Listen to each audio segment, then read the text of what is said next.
ontem, aquele Paulo Figueiredo, bolsonarista, esteve lá numa comissão de direitos humanos da Câmara dos Estados Unidos. Teve. Ele foi lá e fez a fusquinha dele, como dizia a minha tia, vendendo peixe de que é perseguido, etc. e tal, e, né, até foi preso. Vou até mostrar uns trechos aqui, mas num determinado momento ele foi enquadrado por um deputado democrata. E eu vou mostrar para vocês aqui, tá? In handcuffed to Chrome Detention Center in Florida for 17 days in a case later terminated by Brazil itself. I spent over $1 million on legal fees and endured years of immigration court battles. Agents took me in handcuffs to Chrome Detention Center in Florida for 17 days in a case later terminated by Brazil itself. I spent over $1 million on legal fees and endured years of immigration court battles. O cara disse que gastou mais de $1 milhão em honorários advocatícios para se defender desse caso em que ele foi preso, segundo ele mesmo conta, nós já falamos aqui algumas vezes, por um golpe financeiro que ele deu. 17 dias, saiu. Mais de $1 milhão, rapaz, é muita grana.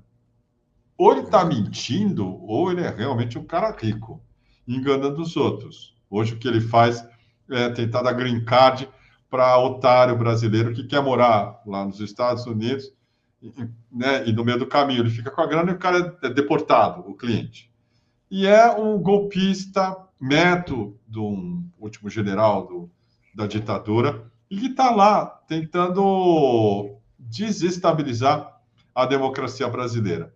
Mas, num determinado momento desse showzinho dele, o deputado James McGovern, democrata, ele deu uma sova no sujeito aí, explicando para ele o que é uma democracia e o que é ser perseguido de fato. Vamos botar aqui. Está baixo o mesmo volume, peço perdão, tá? This is still the freest country in the world. I feel very safe here being a journalist. I have been feeling very safe, the safest I can be in any country. And unfortunately, that's not the truth for all my Brazilian friends, and not because of the actions of the United States government against us, but because of the actions against the Brazilian government against us. Brazil is the largest democracy in the Southern Hemisphere. It's not actually a democracy anymore, but it used to be. And we're in a very sad situation right now. We have over 1,000 political prisoners in Brazil. We have journalists, we have congressmen being censored. We have everything that you see in a dictatorship, but some people still does not treat Brazil as a dictatorship as it is right now. Secretary Rubio said that he was evaluating applying the Magnitsky Global Act against Alexandre de Moraes, who is the de facto dictator of Brazil. And I just want to say that we hope that this happens very fast, because the country's at the turning point, and if the United States doesn't act fast enough, I think we'll be at the point of no return. So I just hope that it's not a matter of a partisan issue. I just hope the United States reverse its course and start using its foreign policy to promote what always done, which is democracy and freedom. Well, thank you very much, and I'm glad you feel safe as a journalist in the United States. I'm not sure I feel very safe as a politician in the United States. That's the reality. Do you have any politicians arrested in the United States? We have two of the most voted congressmen. You just saw a sitting United States senator tackled to the ground and handcuffed. Yeah. And you're seeing people targets of political assassination in this country. So I mean, I'm just telling you. You're welcome to go to Brazil and give it a try. It's much worse. I'm trying to save our democracy. Muito bom. De fato, esse sujeito lá falando que os Estados Unidos são uma democracia do mundo, fazendo propaganda do governo Trump, enquanto todo dia a gente vê estudantes sendo perseguidos, como nós vamos falar logo mais sobre isso também, o monitoramento, espionagem sobre estudantes que buscam visto americano, e senadores e políticos sendo algemados, jogados no chão e presos também lá nos Estados Unidos. É uma vergonha que esse cara está fazendo. Eu vou botar outros trechos daqui a pouco. Mas, assim, o cúmulo da sabugice, o cúmulo da vira-latice vindo de um golpista, gente que odeia o Brasil de fato e quer a destruição do pouco que a gente conseguiu de evolução, inclusive ao escapar de um golpe que não terminou, que continua aí sondando e sempre nos ameaçando. E esse sujeito vai lá dos Estados Unidos querer nos destruir, querer que os Estados Unidos intervenham e sancionem uma das lideranças brasileiras contra o avanço fascista, que é o ministro do STF, Alexandre de Moraes. Filho Segara, diga lá. É uma vergonha. Olha, da onde ele tira, viu, minha querida, que acabou de perguntar aí? A família dele foi capaz, né? Foi capaz de enriquecer e o avô dele guardou dinheiro aí para umas 4, 5 gerações, viu? Da onde que ele tira esses milhões? Não acho que é mentira, não, que ele gastou 1 milhão, Kiko. Caramba, é o que custa advogado dos Estados Unidos para te tirar da cadeia. Porra. É o que custa mesmo. E ele foi preso, né? E agora ficou culpando o Asley. Na verdade, ele mal explicou a prisão dele ali, porque não foi por motivos imigratórios, sim por motivos de fraude financeira. Essa que é a verdade. Olha, eu tive o desprazer de assistir também outros trechos, e ele mente muito nesse depoimento, né?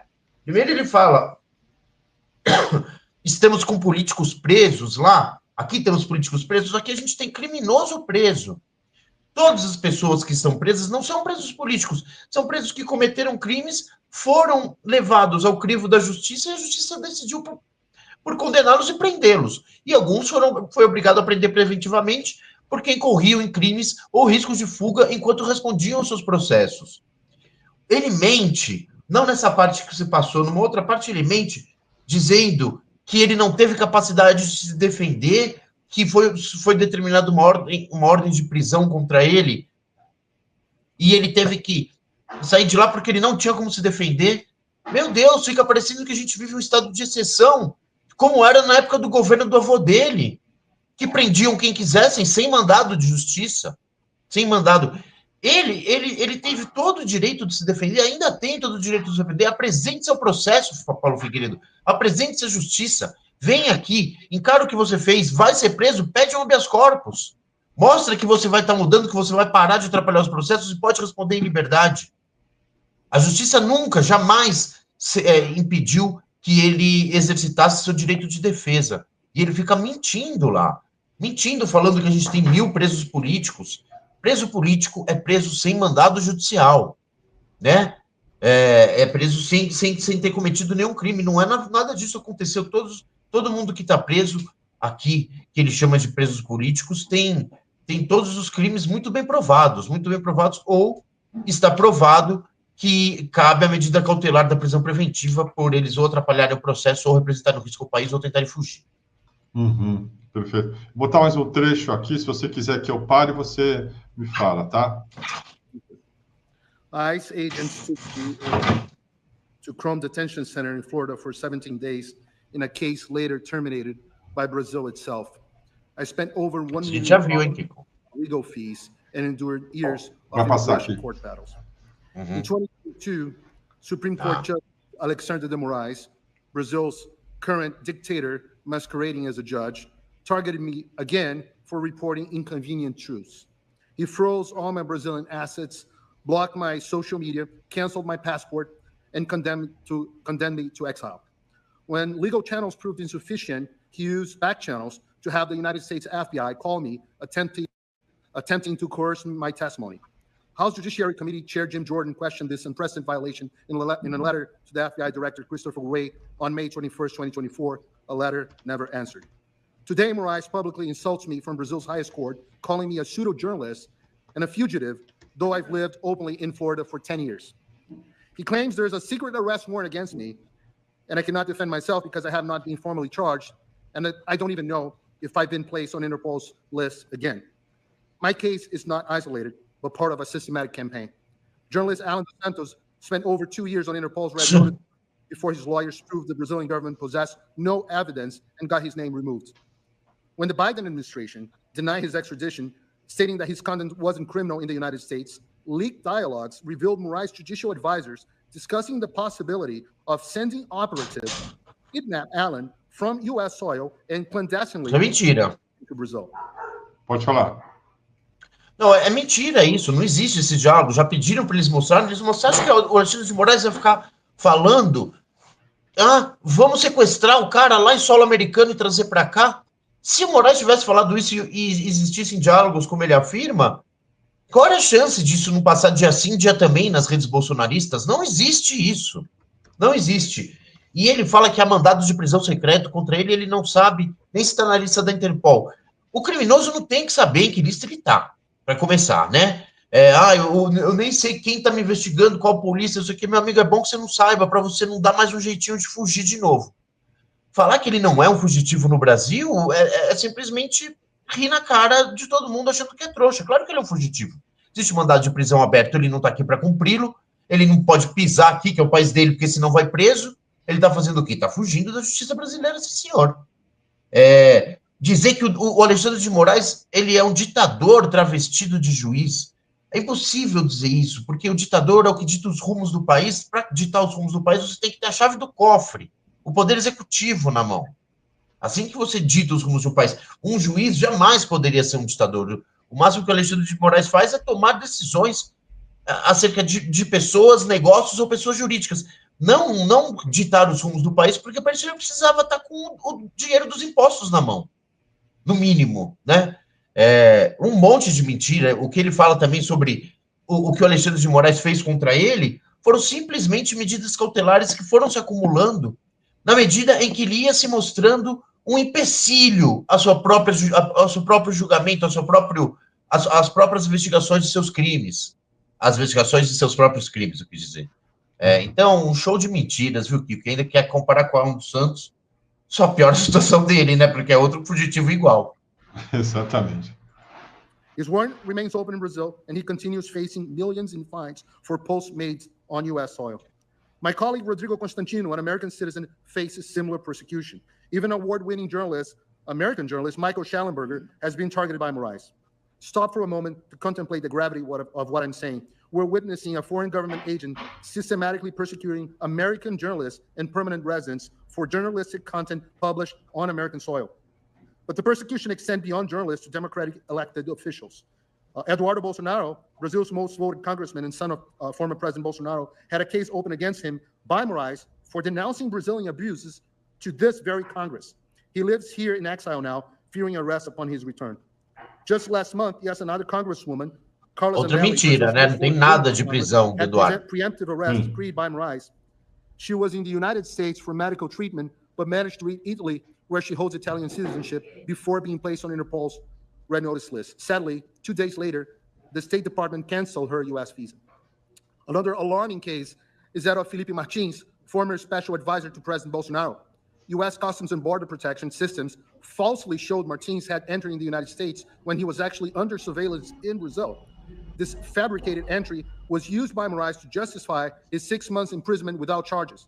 CBP later corrected the false record, but only after months of legal pressure. The case, currently in U.S. federal court, raises serious questions about potential clandestine collaboration between Brazilian authorities and elements within American law enforcement agencies. Even humble citizens are unsafe. Just to give you one example, Brazilian-American housekeeper Flávia Magalhães had been arrested, decreed by Moraes, for social media posts critical of Brazil's electoral system made on American soil. Tech entrepreneurs like Chris Pavlovski, CEO of Rumble, and Elon Musk also fall victim to Moraes' systematic persecution. In fact, Moraes has attempted to transform tech companies, American tech companies, into unwitting instruments of his repression. An unknown number of Brazilians have their social media accounts blocked by his orders, including individuals residing on American territory.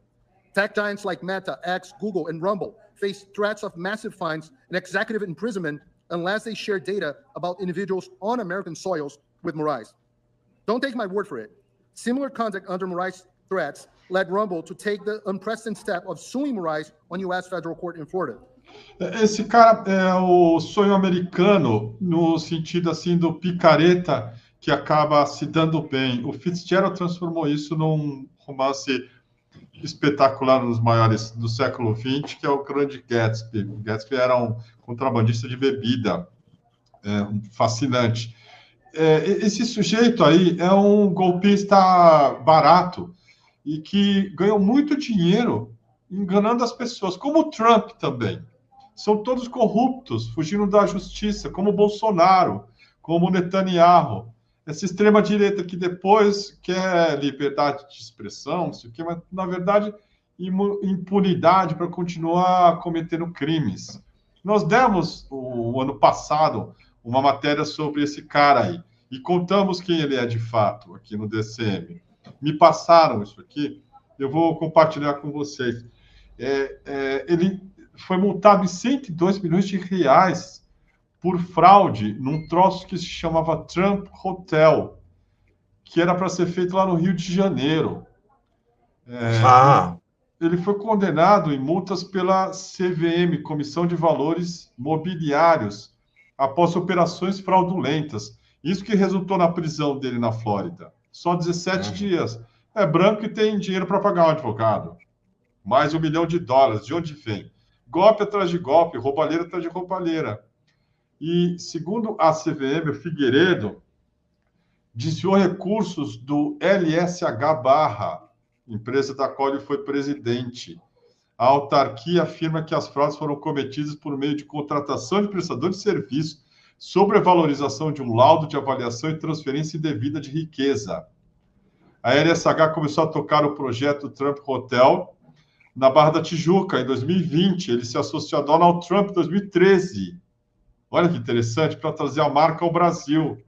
Mas a construção foi barrada após descobertas dessa operação que se chamava Circus Maximus, em 2019. Está aqui uma fotinho dele, jovem, ao lado do Donald Trump, fechando um negócio. Você vê como é que é uma construção de gente com muito dinheiro para depois tentar dar um golpe de Estado, claro, mirando ali na frente que, né, eles vão se dar bem com a justiça, nunca vão ser punidos pelos crimes que cometem. E lá nos Estados Unidos está tudo certo. Ele fica lá, tentando derrubar a nossa democracia. Diga lá. Desculpa. Pode falar. E é uma cara de pau, né? Porque ele fala, o Brasil costumava ser a maior democracia do Hemisfério Sul, mas não é mais uma democracia. Costumava ser. Costumava ser quando? Quando seu avô estava no poder? Só falta ele falar isso, né?